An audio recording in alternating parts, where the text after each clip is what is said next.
I just wanted to say thank you to Alyssa for inviting us to participate in this event. I feel incredibly honored to be surrounded by incredibly creative and thoughtful people. I kind of feel lucky, and I don't know, our problem wasn't a simple problem, but it was definitely within our line of work and what we do as landscape architects, urban designers, and really trying to engage the urban realm in meaningful ways. But I mean, you got to give it to these other people that had to, I mean, this whole thing about creating a way to solve, finding a way for people to find homes that are homeless. I mean, I don't know where to start with that. So, I mean, just a round of applause maybe for those people who have already presented. Also, I just wanted to introduce Mia Lehrer. I'm actually a new transplant to LA, although I'm from Southern California and Santa Barbara. I moved down from the Bay Area, getting to know Los Angeles, and thankfully to Mia, I feel like I've known a good part of the city and really incredible people, including all the people from the city, people from ULI. It's just an amazing resource, and Mia has dedicated much of her life to making LA a better place. So maybe she can say a few words about what we did here. Well, this was a wonderful challenge in terms of all those places we traverse every day when we're on our way to work or home, whether it's in a car or on a bicycle or on public transportation. So those little islands, traffic islands.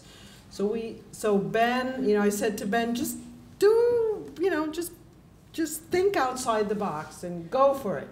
So he did, and so here we are with an idea. And of course, I believe in best management practices and the fact that the technology is there to solve these kinds of problems, and that there is also the leadership both at the both within the mayor's office and the Board of Public Works and the Bureau of Engineering to actually make these projects kind of come to fruition.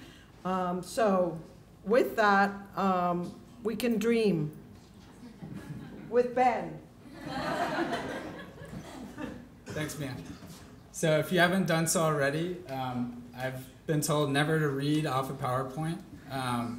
But this challenge was submitted by Rafael Gonzalez, the Chief Service Officer, to the Office of the Mayor.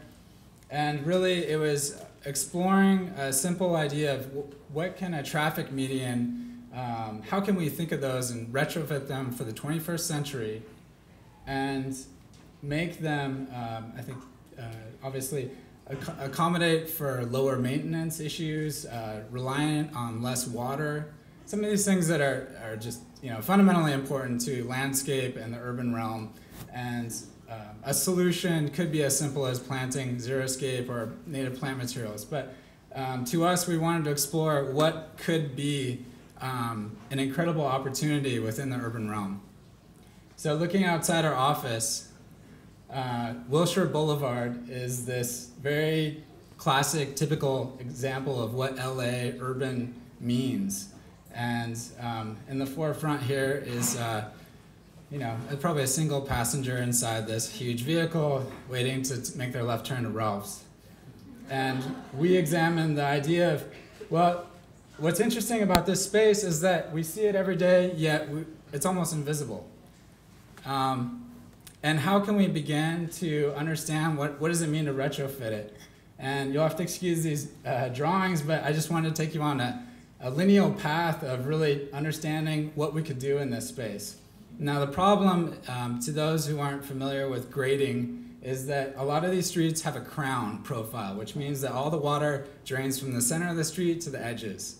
So we wanted to stay within the target of the median and not kind of begin, as landscape architects do, move out into context and begin to acquire sites and say, well, this would be a great location for a new park or whatever, but we wanted to stay in the middle.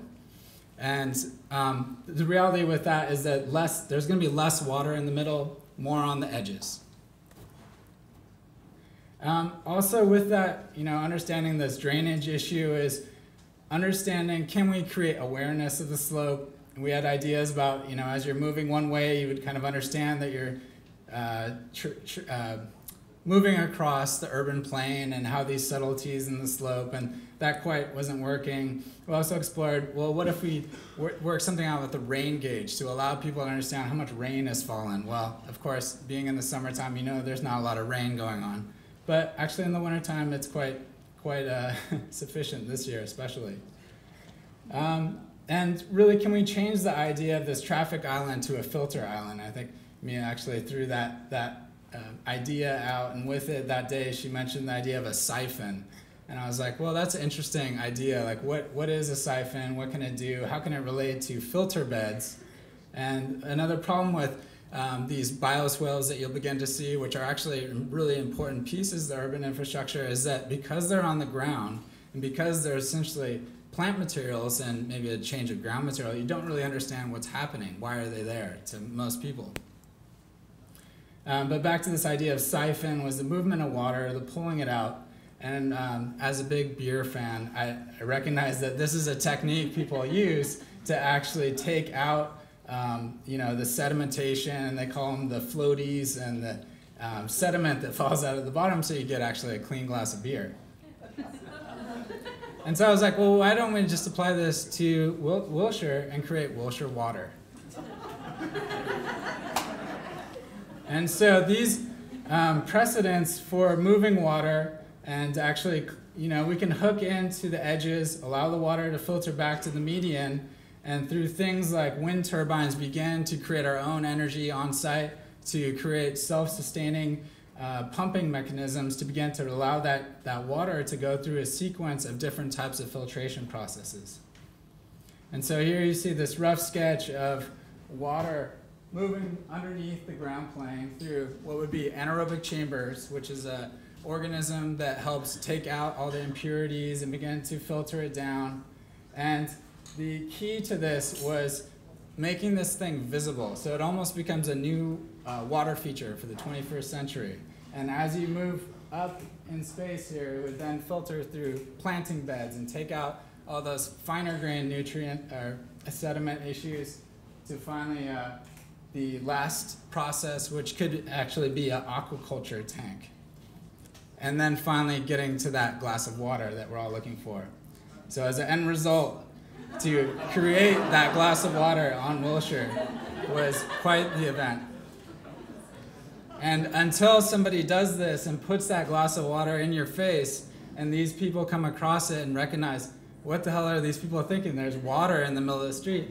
I think it takes that kind of bold awareness to really recognize how valuable water will be in the future.